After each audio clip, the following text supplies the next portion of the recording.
I'm very pleased to have the opportunity this morning to introduce Bob Woodard. He is the assistant managing editor of the Washington Post, where he's worked since 1971. He has won almost every prize in American journalism. The Pulitzer Prize was awarded to the Washington Post in 1973 for the reporting of Bob Woodard and Carl Bernstein on the Watergate scandal. His books, All the President's Men and The Final Days, were co-authored by Carl Bernstein and are the most important accounts of the Watergate scandal and the resignation of President Nixon. Other of his best-selling books are The Brethren, Inside the Supreme Court, Veil, The Secret Wars of the CIA, 1981 to 87, The Commanders, a book on the Gulf War, and The Agenda, Inside the Clinton White House. His most recent bestseller is Shadow, 5 Presidents and the Legacy of Watergate, published just last year. Many of his books have been featured in Newsweek and other news magazines, 60 Minutes and Dateline, and 3 of his books have been made into movies.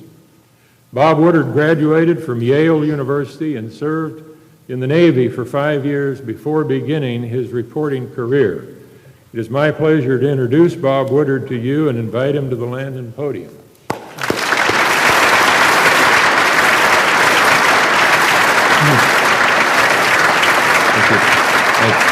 Thank you.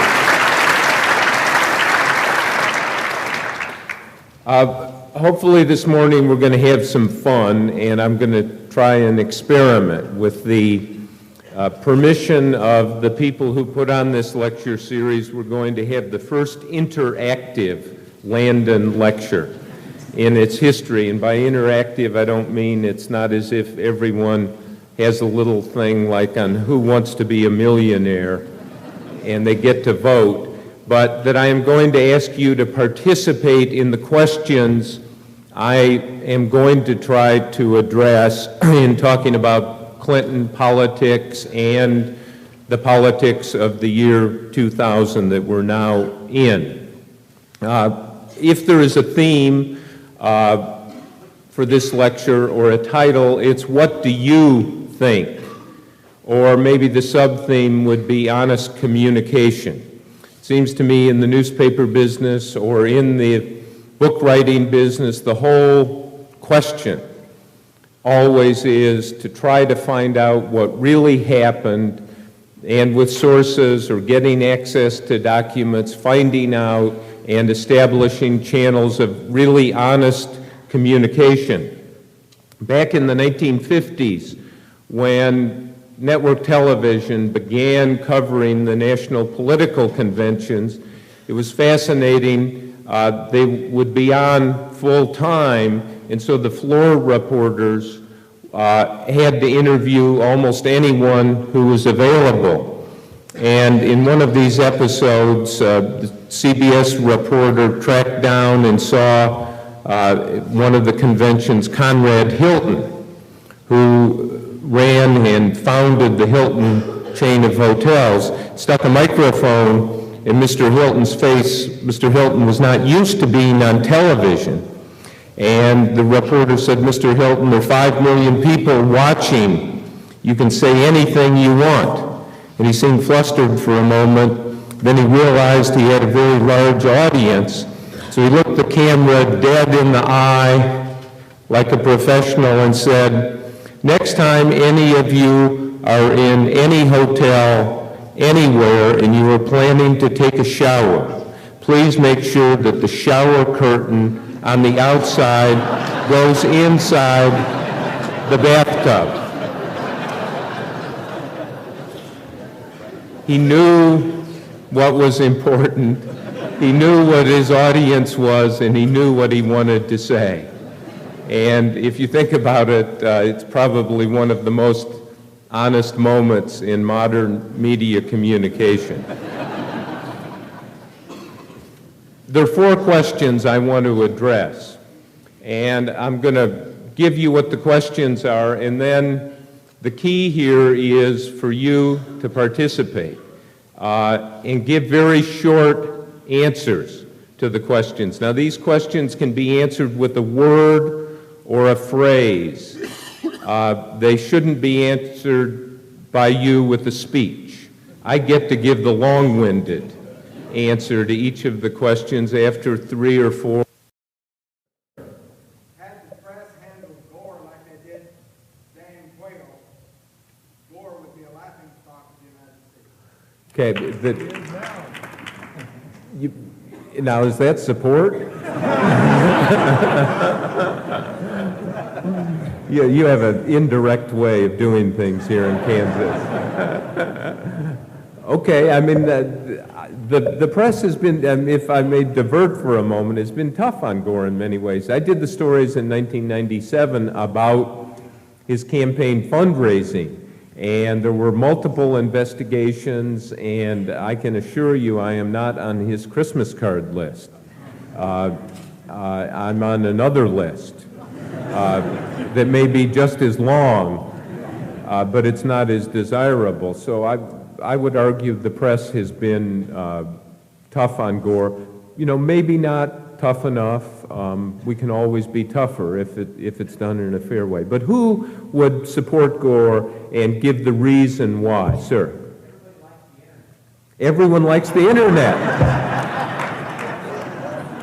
Okay, we have yet to find a Gore supporter who will stand up for their candidate. Sir?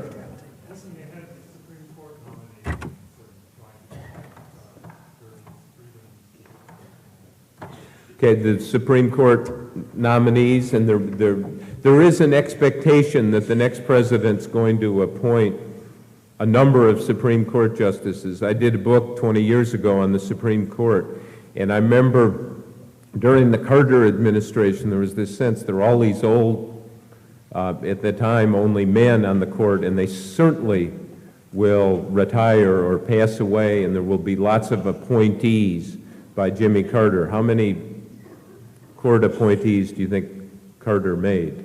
0.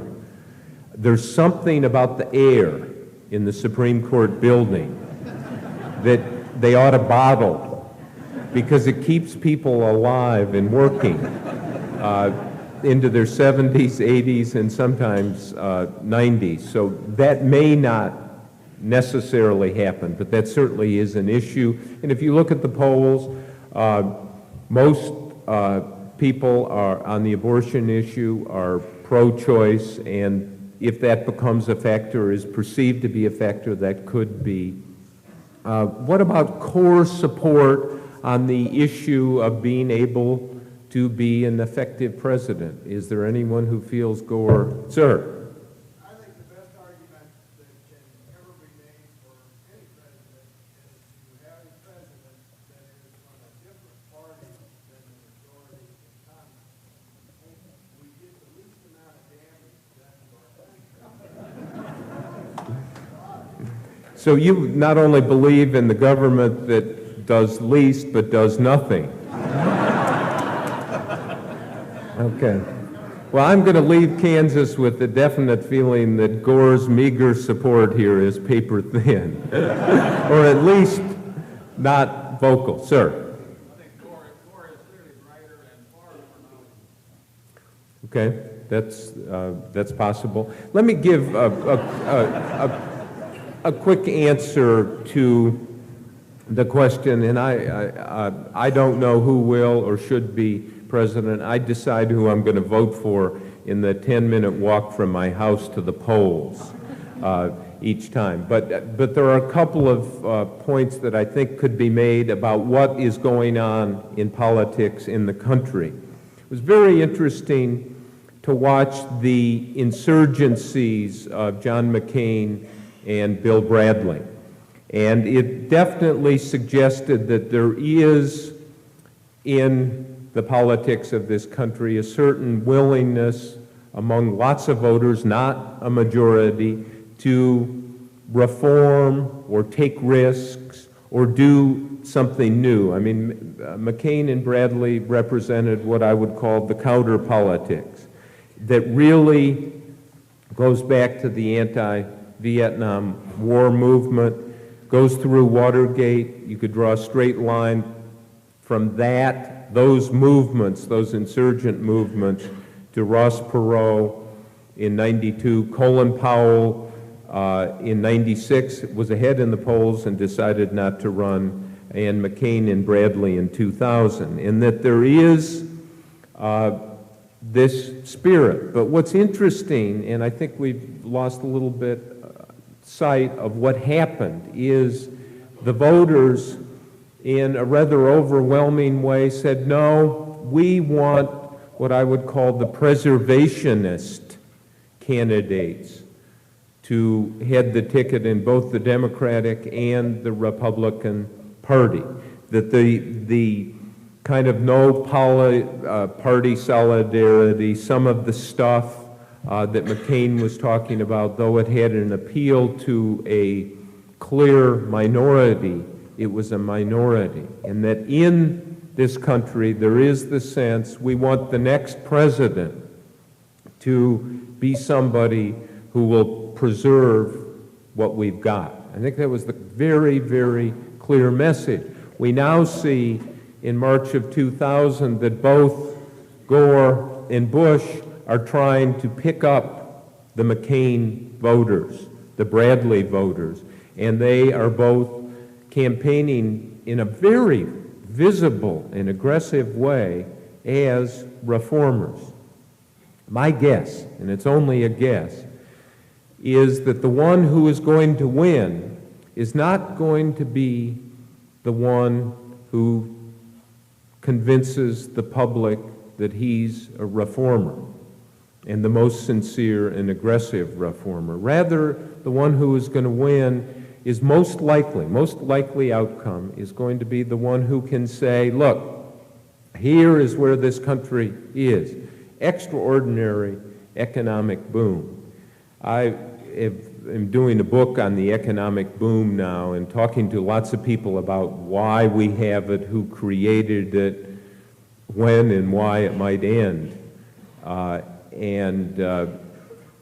This is not something I'm doing to manage my own stock portfolio, I assure you, but it is a fascinating moment in economic history in this country. If you took, and I've talked to some of the best economists in the country, and go back to the beginning of the Clinton administration in January '93 and say, what are the odds? What is the probability of having the Dow Jones average at 11,000, inflation at about 3%, unemployment at an incredibly low 4%, and growth at 3 or 4 or 5%?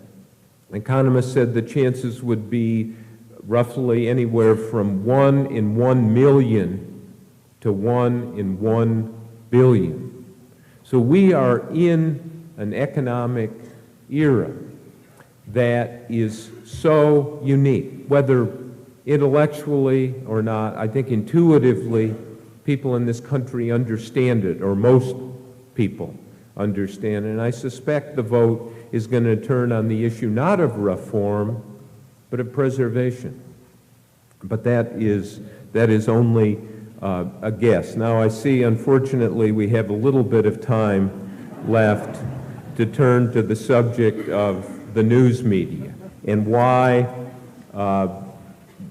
do we have this sense of distrust that people feel toward the media, to the point often of loathing and contempt. What's going on here? And don't hesitate to speak freely. Sir. Say that again?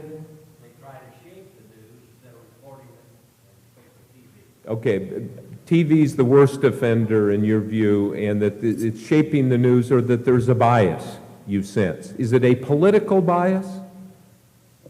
Probably. Probably. Okay, that's a good answer.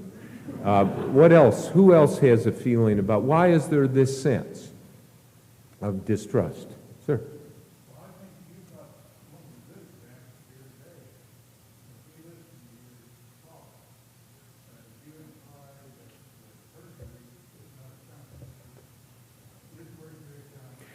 Perjury is a crime.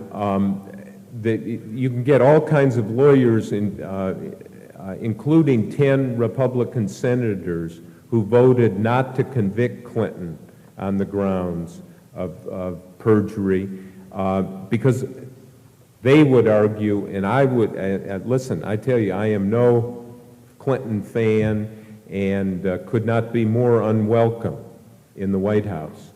But in terms of the kind of evidence that would prove that there was perjury, and remember, I'm sorry this is technical, Clinton was charged in the Senate trial only with perjury in the grand jury, that the House did not vote in an impeachment article on perjury in the Paula Jones civil deposition. I would agree there clearly was perjury in that, but you can't convict somebody on something that they're not charged with. And in Clinton's grand jury testimony, and this was the brilliant legal strategy, he went in and changed his story.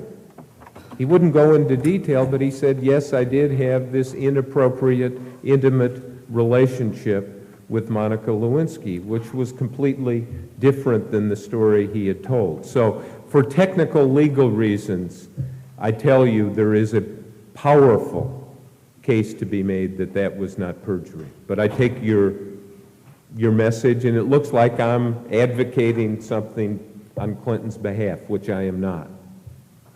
Who else has a, why do you feel uncomfortable, distrustful, angry, or you can say you really like the media, too. Sir.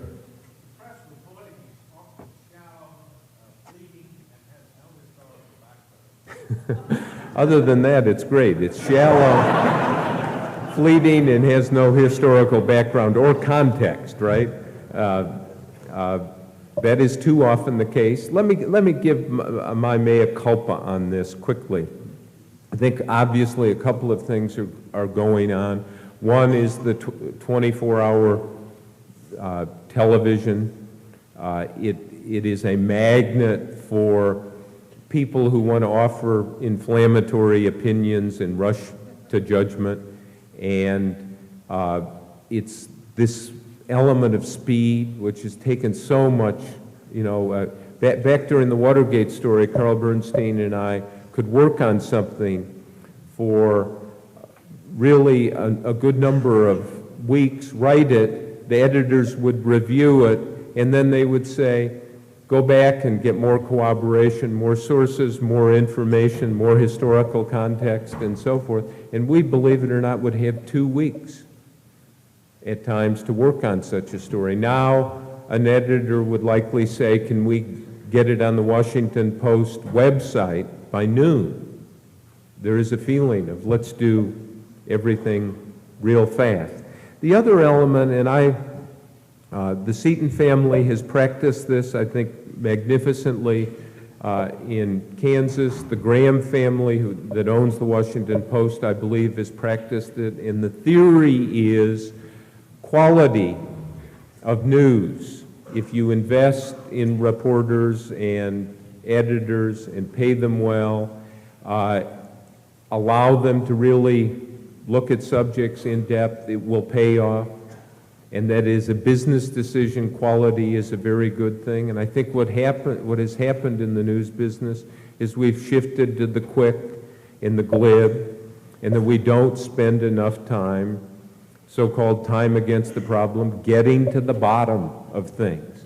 And I tell you, if a newspaper, if the Mercury or the Washington Post or the New York Times or any newspaper or television station really got to the bottom of things that are going on and did it in a really compelling way, and you could see the level of effort in the reporting, and did it time and time and time again, that would be the preeminent news organization, not only in the country but in the world, given the internet. If you have unique, exclusive, quality information and you can explain to people what's really occurring and why, you will survive. But all of the pressures have gone in the direction for quick and down and dirty, and particularly on television. And television is a deadly communications medium. The English language is like a golf ball, or at least mine. It never can go straight. It always spins one way or drops or does something. You can't hit the English language perfectly straight. When you do it on television, sometimes the intended or unintended sneer or the tonal, can you believe that, or the use of language conveys such a sense, not necessarily of political bias, but of judgment. And that's what it almost looks like the reporters, particularly on television, are judging the people that they are reporting on. And I think people don't like it. They don't want final judgments.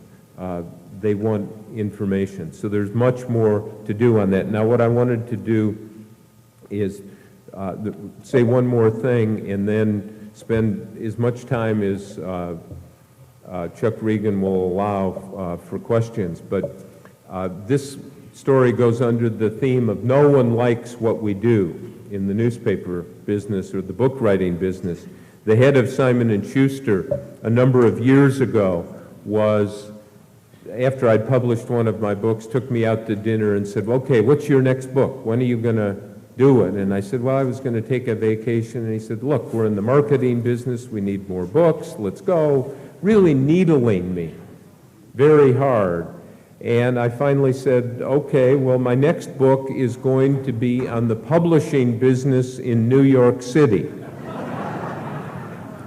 And he was delighted to hear that and said, that's terrific because I have a great title for you. I said, well, I don't think there's such a thing as a great title. There are good titles, not great titles. He said, this is a great title.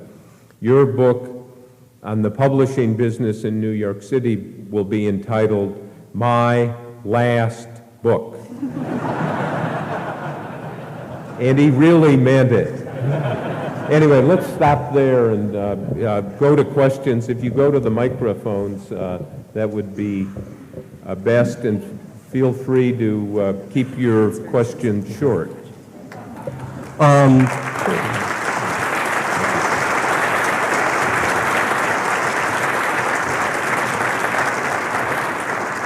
First a quick comment and then a question. Yes. The comment on the last thing you were talking about, I think if there was a journalistic source that was really in-depth and intellectual, I think it would be above the majority of the people's heads in the United States. I mean, because you look at the NewsHour with Jim Lehrer, I mean, who watches that?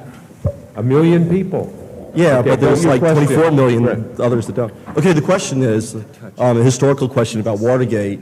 Right when that was starting to break, Ehrlichman's wife started saying there was something funky going on in the White House, and then she ended up in the insane asylum, and they drugged her, and then she subsequently died. What I was wondering was she at all helped you in figuring out the story, or? Did John Ehrlichman, who was one of Nixon's aides, did his wife help me? I don't even believe I met her, and definitely not in an underground parking garage. Well, that's not what I was, okay. Sir. Yes, could you please comment on the state of, in your opinion, of electoral politics in America, and are we moving towards a time when we need something other than a two-party system? What's nice is the two-party system seems to work quite well, and if there is, the support for another party, we'll get it. I felt good about the election. I thought lots of information came out. I think both supporters for George W. Bush and Gore would say the primary fight really helped them and gave them some battle scars, but they won some battle ribbons also, both of them. Yes, ma'am. I have a question on Watergate. What kind of impact do you think it made on society? What is Watergate? Well, Watergate, the book Shadow that I did, I'm not trying to sell a copy, but if you want to buy one, you may, deals with that legacy of Watergate in the presidency, and the basic theme is the lesson of Watergate was get the truth out answer honestly and completely, and Presidents Ford, Carter, Reagan, Bush, and Clinton didn't understand that we were in a new world after Watergate, that the media was going to investigate, Congress was going to investigate, there was an independent counsel law for more than 2 decades that meant any allegation was going to be pursued. And so many of these things could have just gone away, particularly in the case of Clinton. Shadowed, as I said, the last half is about Clinton. I could put little red tabs in that book at 100 places that if he had told the truth, the whole matter would have gone away. He could have ended those investigations. Sir? I just watched a film clip last night of you from the late 70s where you said that you thought that someday the identity of Deep Throat would be exposed, and you were surprised even at that time that it hadn't already.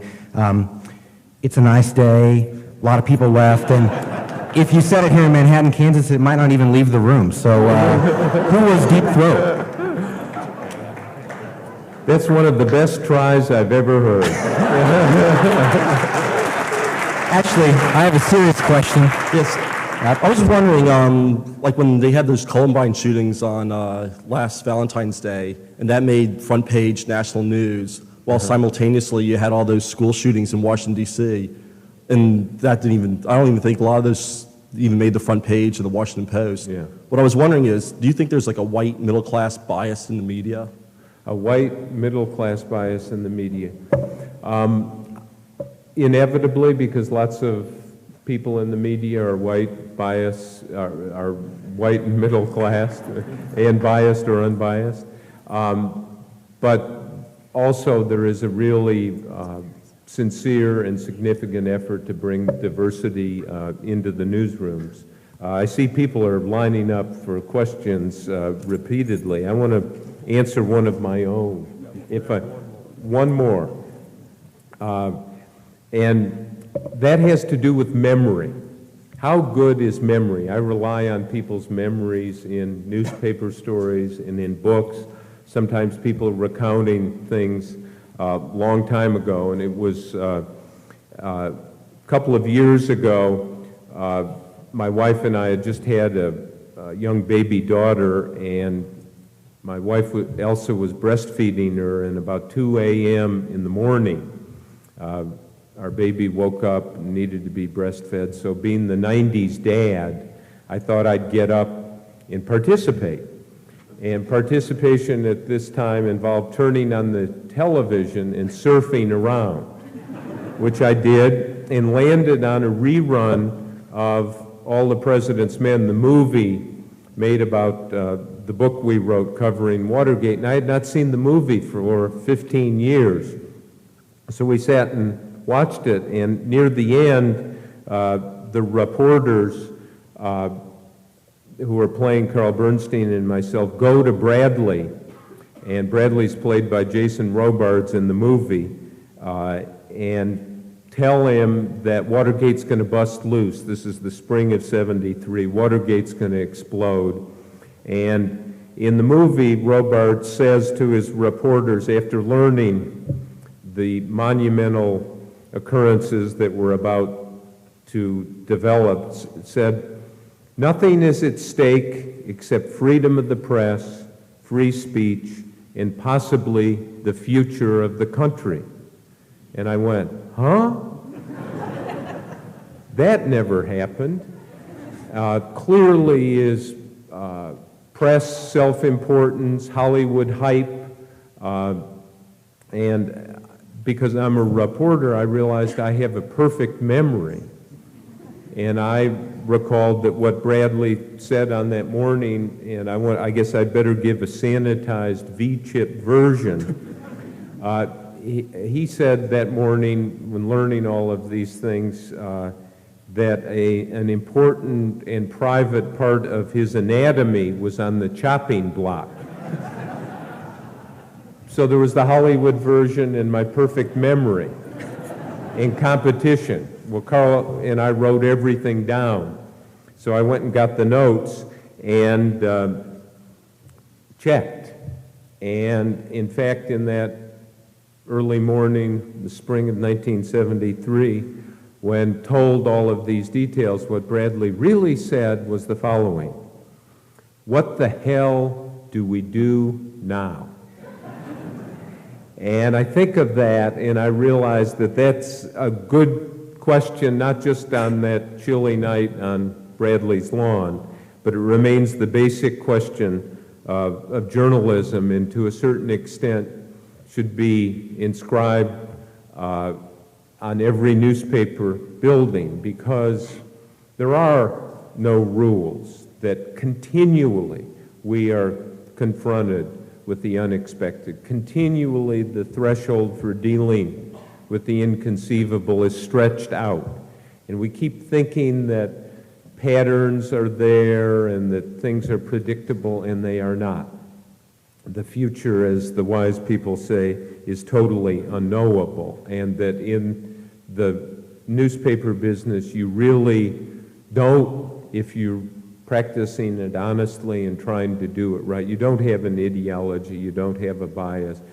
You may do many, many stupid things, as I have done and as we do in the business, but really at each of the interesting moments you're confronted with, the real question you have to ask yourself is, because there is no experience to tell you where to go or how to do it, the real question is, what the hell do we do now? Thanks very much.